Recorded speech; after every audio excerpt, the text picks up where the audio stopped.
بسم اللہ الرحمن الرحیم۔ ناظرین کرام، السلام علیکم ورحمۃ اللہ وبرکاتہ۔ وعلیکم السلام السلام۔ ورحمۃ اللہ۔ قومی اسمبلی 1974 میں سیدنا حضرت خلیفۃ المسیح الثالث رحمہ اللہ تعالیٰ کے ساتھ جو جماعت احمدیہ کا نمائندہ وفد پیش ہوا تھا، اس میں ایک رکن مکرم و محترم مولانا دوست محمد صاحب شاہد مورخ احمدیت تھے۔ محترم مولانا صاحب کی یادداشتوں پر مشتمل یہ تفصیلی انٹرویو کا سلسلہ جاری ہے۔ آج ہم اسی سلسلے میں اپنی گفتگو کو آگے بڑھاتے ہیں اور اس زمانے کے جو واقعات ہیں اس کے بارے میں مکرم مولانا صاحب سے سوالات کریں گے۔ محترم مولانا صاحب، سب سے پہلے تو میں آپ کو پروگرام میں تشریف لانے پر خوش آمدید کہتا ہوں۔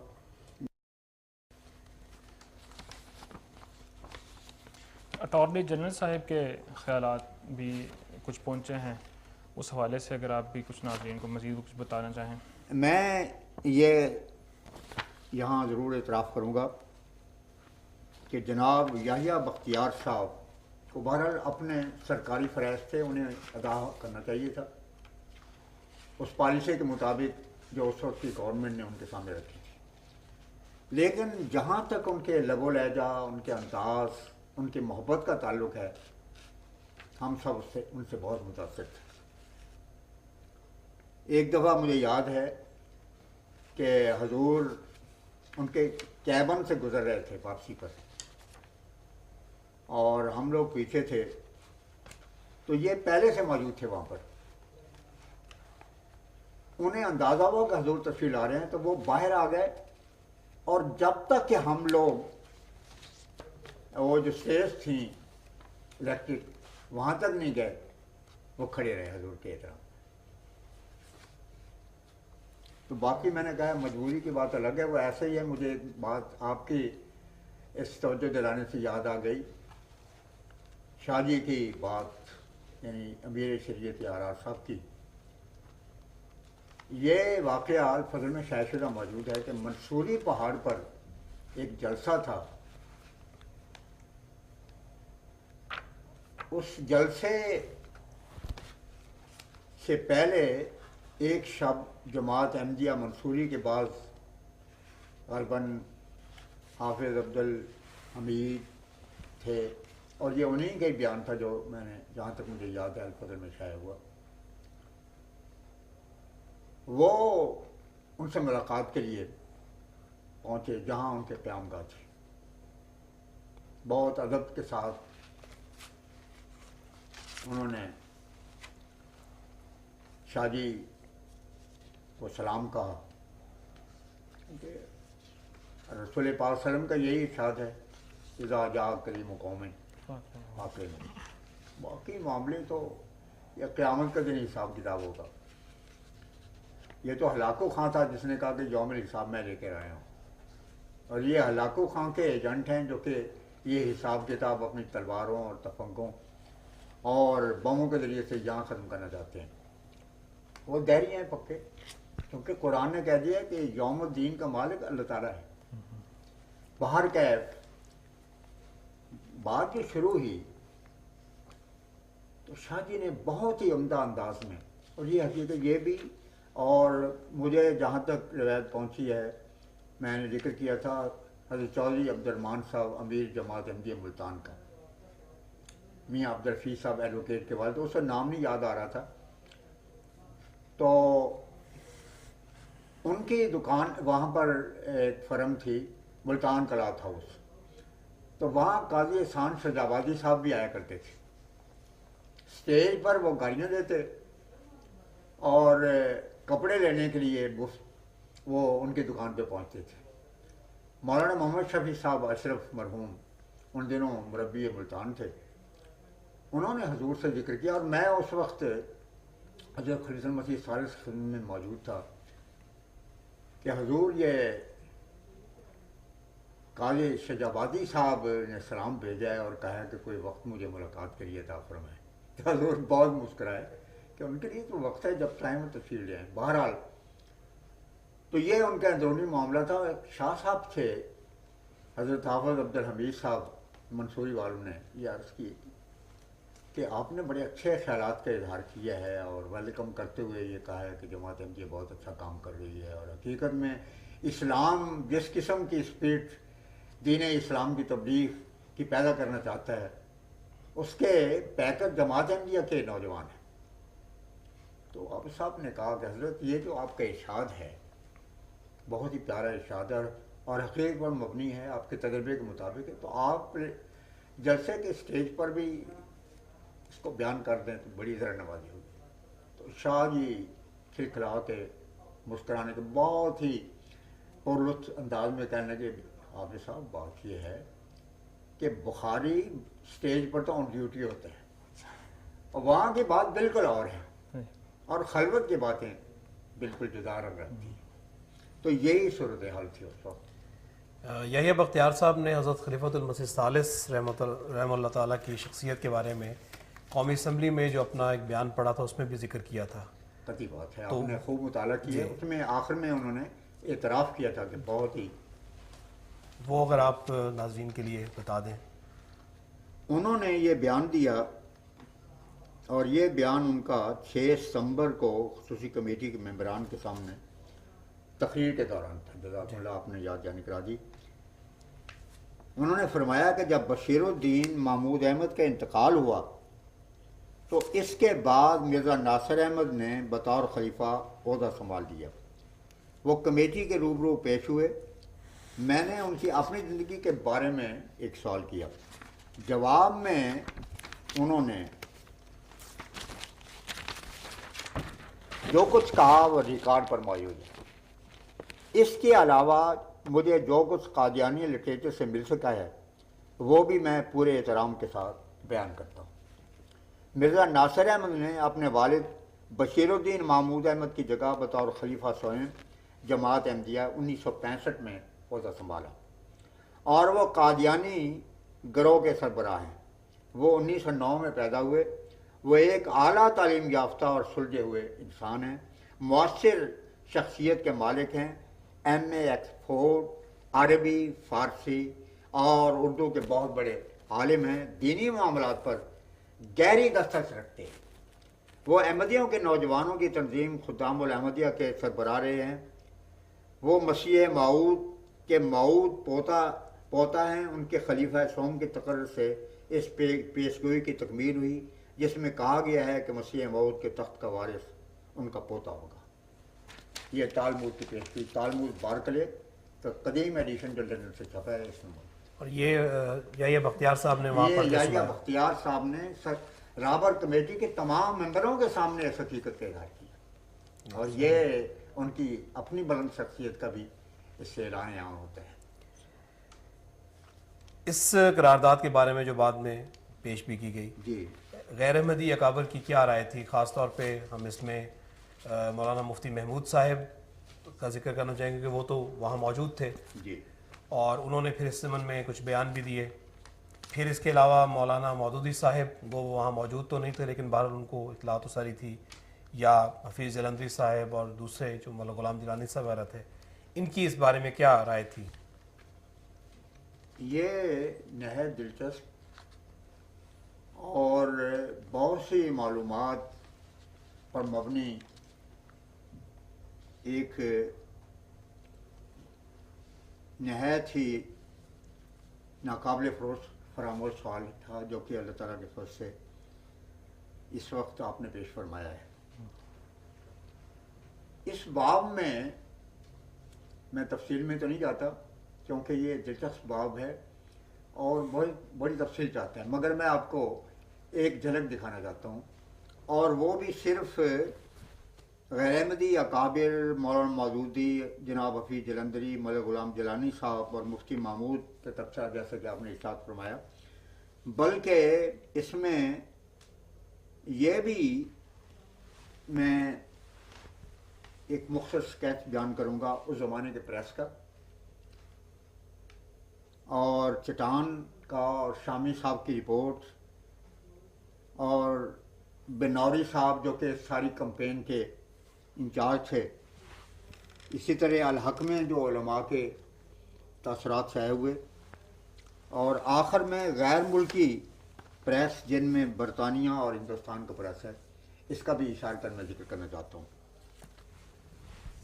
اسی طرح پیپلز پارٹی کے جو اثرات تھے وہ بھی دلچسپی کا موضوع ہوں گے۔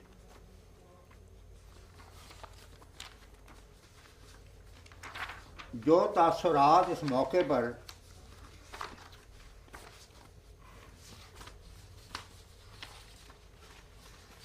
مفتی محمود صاحب کے تھے، سب سے پہلے میں اسی کا ذکر کرنا چاہتا ہوں۔ لولاک میں جناب مفتی صاحب کا یہ بیان شائع ہوا کہ جب ہم لوگ مرزا ناصر احمد صاحب پر گرا کر رہے تھے تو پیپلز پارٹی کے افراد اور اپنے بھی وہ حیران ہو کر یہ ہم سے کہتے تھے اور ان خیالات کا اظہار کرتے تھے کہ چہرے کو دیکھو، پھر یہ دیکھو کہ یہ شخص جسے کہ تم غیر مسلم قرار دینے کے لیے اکٹھے ہوئے ہو، اس کی ہر بات اسلام کے مطابق ہے، درود شریف پڑھتا ہے، حدیث اور قرآن کو پیش کرتا ہے، اور یہ اکثریت کے تاثرات تھے جو اس وقت پیش کیے گئے۔ اس چیز کا اظہار انہوں نے ایک خطاب عام میں کیا۔ یہ میرے پاس اس وقت لولاک کا وہ پرچہ ہے، اس میں جو انہوں نے اس بارے میں لکھا وہ میں آپ کو، یہ لولاک ہے جی، اور اس لولاک کے پرچے میں یہ کانفرنس نمبر میں یہ ساری تفصیل شائع ہے۔ جب انہوں نے، یہ مولانا مفتی محمود صاحب کے الفاظ ہے، جب انہوں نے یعنی حضرت خلیل مسیح ثالث نے اپنا بیان پڑھا تو مسلمانوں کے باہمی اختلاف سے فائدہ اٹھایا اور یہ ثابت کیا کہ فلاں فرقے نے فلاں پر کفر کا فتویٰ دیا ہے اور فلاں نے فلاں کی تکفیر کی ہے۔ مسلمانوں کے باہمی اختلاف کو لے کر اسمبلیوں کے ممبران کے دل میں یہ بات بٹھا دی کہ مولویوں کا کام ہی صرف یہی ہے کہ وہ کفر کے فتوے دیتے ہیں، یہ کوئی ایسا مسئلہ نہیں جو کہ صرف قادیانیوں سے متعلق ہو، یہ انہیں تسر دیا۔ اس میں شک نہیں کہ ممبران اسمبلی کا ذہن ہمارے موافق نہیں تھا، بلکہ ان سے متاثر ہو چکا تھا، تو ہم اس پر بڑے پریشان تھے کیونکہ ارکان اسمبلی کا ذہن بھی متاثر ہو چکا تھا اور ہمارے ارکان اسمبلی دینی مزاج سے بھی واقف نہ تھے، اور خصوصاً جب اسمبلی ہال میں مرزا ناصر احمد آیا تو قمیض پہنے ہوئے اور شلوار و شیروانی میں ملبوس، بڑی پگڑی ترا لگائے ہوئے تھا اور سفید داڑھی تھی، تو ممبران نے دیکھ کر کہا کیا یہ شکل کافر کی ہے؟ اور جب وہ بیان پڑھتا تھا تو قرآن مجید کی آیتیں پڑھتا تھا، اور جب حضور اکرم صلی اللہ علیہ وسلم کا نام لیتا تو درود شریف بھی پڑھتا تھا، تو ہمارے ممبر مجھے گھور گھور کر دیکھتے تھے کہ قرآن اور رسول کریم صلی اللہ علیہ وسلم کے نام کے ساتھ درود پڑھتا ہے اور تم اسے کافر کہتے ہو اور دشمن رسول کہتے ہو۔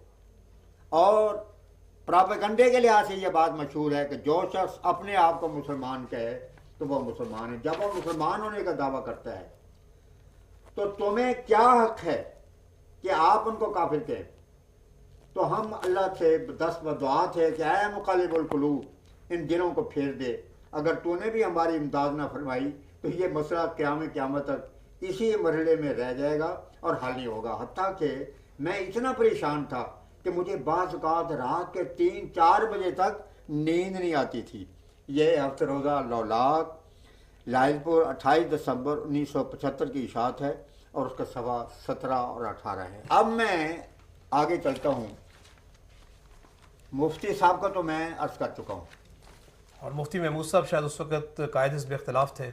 ہاں قائد وہی تھے، اور انہی کی طرف سے دوسرا معذر نامہ پیش کیا گیا تھا جو بعد میں پھر چونکہ رہبر کمیٹی کے ممبر بن گئے تو اس کو ترک کر دیا انہوں نے، اگر کہ بعد میں پراپیگنڈے کے لیے ضرور کہا کہ ہم نے ختم نبوت کا اس وقت حق ادا کیا اور ہمارا معذر نامہ تیار ہوا اور یہ ہوا، لیکن حق یہ ہے کہ وہ رہبر کمیٹی میں جب شامل ہو گئے، ممبر بن گئے، تو اس کے بعد وہ تو بات ہی ختم تھی، وہ تو باندھنے والی بات تھی. جی اچھا اب میں عرض کرتا ہوں مولانا مودودی صاحب کا چٹان میں شائع ہوا اور وہ یہ تھا،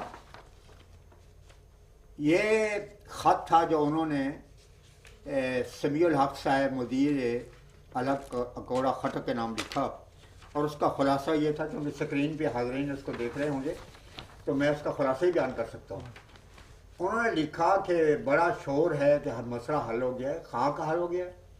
اتنی جلدی میں یہ فیصلے کیے گئے ہیں کہ بجائے احمدیوں کو سزا دینے کے اس میں یہ بھی آ گیا ہے کہ ایک مسلمان دفعہ الف کے بعد یہ بے کی شک کا اضافہ کیا گیا ہے، جس میں یہ درج ہے کہ ایک مسلمان جو محمد صلی اللہ علیہ وسلم کی ختم نبوت کے مفہوم مدرجہ آئین پاکستان دفعہ 260 شق نمبر 3 کے خلاف عقیدے کے اعلان یا اس کے خلاف عمل یا تبلیغ کرے وہ قابل سزا اور تعزیر ہوگا.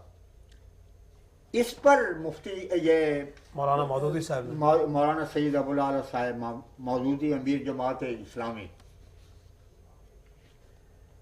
انہوں نے اس پر کمنٹس جو کیے وہ ان کے الفاظ میں یہ ہیں: یہ قرارداد غالباً عدالت میں مرتب اور پاس کر دی گئی ہے، اور اس کی ابتدا میں مسلمان کا لفظ رکھنے کی وجہ سے اس میں ابہام اور اشتباہ پیدا ہو گیا ہے. ظاہر ہے کہ کسی مسلمان کے متعلق یہ تصور ہی نہیں کیا جا سکتا کہ وہ اس جرم شنیع کا مرتکب ہوگا اور مرتکب ہونے کے بعد وہ مسلمان کہلانے کا مستحق رہ سکے گا. تو فرماتے ہیں کہ یہ جلدی میں پاس ہو گئی ہے، بجائے قادیانیوں کو سزا دینے کے مسلمان کہلانے والوں کو سزا دی گئی ہے. یہ جب میں نے پڑھا تو ایک واقعہ یاد آ گیا. یہ حوالہ ذرا دوبارہ بتا دیجیے کہ کس میں شائع ہوا یہ حوالہ اخبار چٹان 3 دسمبر 1974 صفحہ 5 کے 3 صفحات پر مشتمل شائع ہوا ہے. تو جس وقت میں نے یہ مولانا کا خط پڑھا تو یہ ایک واقعہ یاد آ گیا. ایک صاحب نے مجھے بتایا کہ پارٹیشن سے پہلے بٹھنڈا کی طرف گاڑی پر سوار ہوتے ہوئے ایک بوڑھا سکھ بیٹھا ہانپ رہا تھا. گاڑی اس وقت تیز ہو چکی تھی، لیکن اس کے باوجود اس نے ہینڈل پکڑ کے تو اطمینان کے ساتھ وہ ڈبے میں بیٹھ گیا.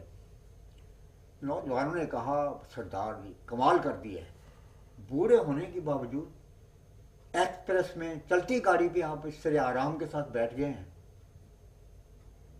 قابل لائق تحسین ہے. کہنے لگے اصل بات یہ ہے کہ بٹھانا کسی کو تھا، چڑھ میں گیا ہوں. تو علامہ مودودی امیر جماعت اسلامی نے فرمایا کہ یہ قصہ ہوا ہے، بڑی جلدی پاس کر دیا گیا ہے، بجائے اس کے کہ احمدیوں کو شکنجے میں ڈالا گیا تھا، سزا مسلمانوں کی تجویز کی گئی. تو یہ مودودی صاحب کا تبصرہ تھا. حفیظ جلندری صاحب کا کیا تبصرہ تھا؟ اچھا، حفیظ جلندری صاحب کا تبصرہ یہ ہے کہ بات یہ ہے، یہ فیصلہ کوئی پرانی فیصلہ نہیں ہوا، یہ عوامی فیصلہ ہوا ہے. اب فیصلہ کرنے والے جانے اور اس کو آگے پیش کرنے والے جانے. یہ چیزیں جو تھیں اس پر ایک خاص رسالہ سمیع الحق صاحب نے الحق میں ایک خاص شمارہ شائع کیا تھا، اس میں یہ ساری ان کے تاثرات موجود تھے. مثلا انہوں نے شمس الحق صاحب افغانی شیخ و تفسیر میں انہوں نے لکھا کہ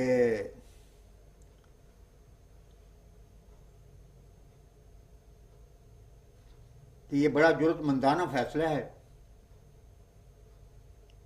اور اس دور میں اس سے زیادہ کوئی ممکن ہی نہیں تھا.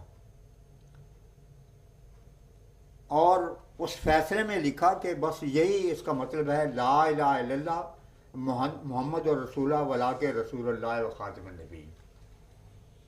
مقصد یہ تھا کہ بس اب کلمہ محمد مکمل ہوئے ہے، کیونکہ محمد رسول اللہ تک کہ اگر فیصلہ اب تک تو امت مسلمہ 1300 سال میں اس گمشدہ باب کو پہچان نہیں سکی.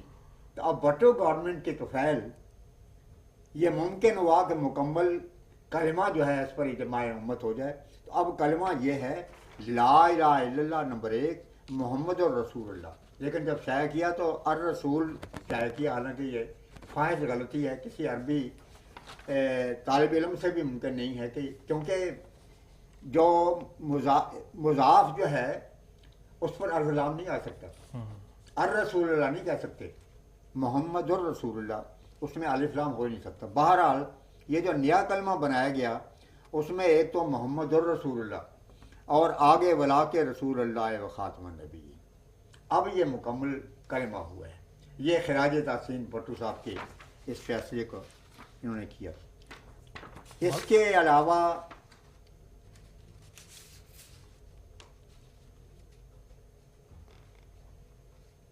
یہ ڈاکٹر سید عبداللہ صاحب صدر شعبہ دائرہ معارف اسلامیہ، یہ چیئرمین تھے اس کمیٹی کا جنہوں نے کہ پنجاب یونیورسٹی کی طرف سے شائع ہونے والا انسائکلوپیڈیا 13 جلدوں میں شائع کیا. حضور سے بھی انہوں نے درخواست کی تھی خضر مسیح ثالث سے کہ بانی جماعت احمدیہ کے متعلق بھی ایک نوٹ ہم شائع کرنا چاہتے ہیں. وہ حضور نے مجھے ارشاد فرمایا، وہ نوٹ میں نے بھجوایا تو سید عبداللہ صاحب نے بہت شکریہ ادا کیا اور کہا کہ ہم اس کو درج کریں گے، لیکن فیصلے کے بعد اس کو گل کر گئے. تو بہرحال سید عبداللہ شاہ صاحب نے اس پر یہ کیا کہ میں قادیانیوں کے بارے میں اقلیتی فیصلہ ہو چکا ہے.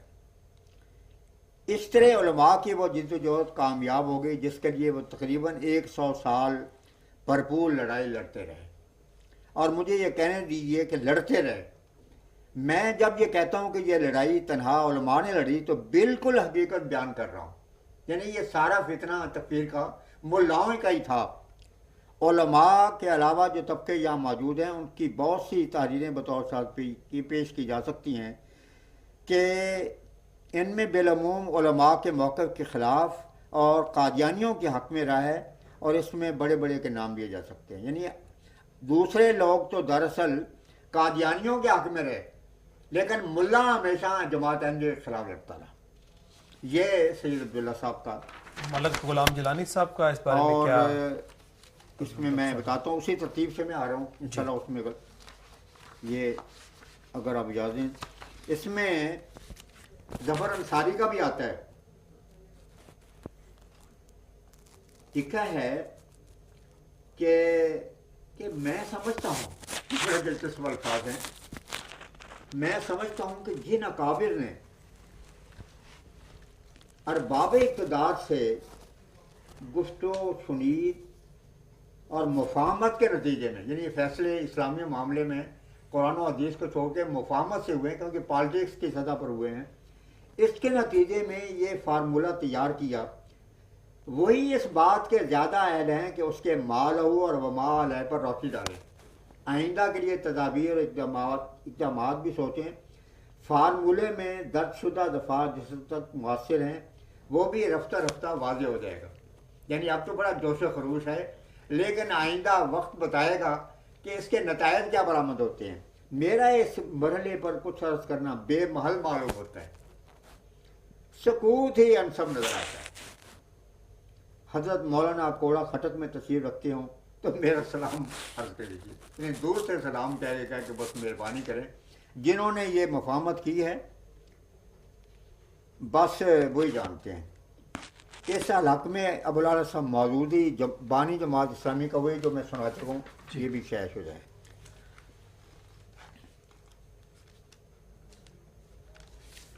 اچھا، اس کے علاوہ جن حضرات نے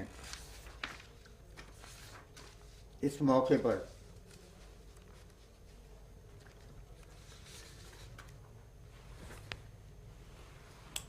یہ ایک بیان ہے